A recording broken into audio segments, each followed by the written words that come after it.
बिस्मिल्लाहिर्रहमानिर्रहीम। कुरान का तारुफ। कुरान मजीद किस माह में नाजिल हुआ? इसमें ऑप्शन है: ए मुहर्रम अल हराम, बी रमज़ान मुबारक, सी शवाल अल मुकर्रम, डी जमादिल अव्वल। तो आइए इसका दुरुस्त जवाब जानते हैं।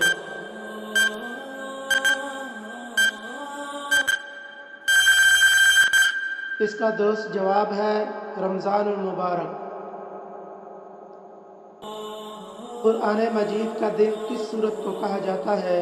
इसमें ऑप्शन है: ए सूरत फातिर, बी सूरत यासीन, सी सूरत शूरा, डी सूरत इब्राहीम। तो आइए इसका दुरुस्त जवाब जानते हैं।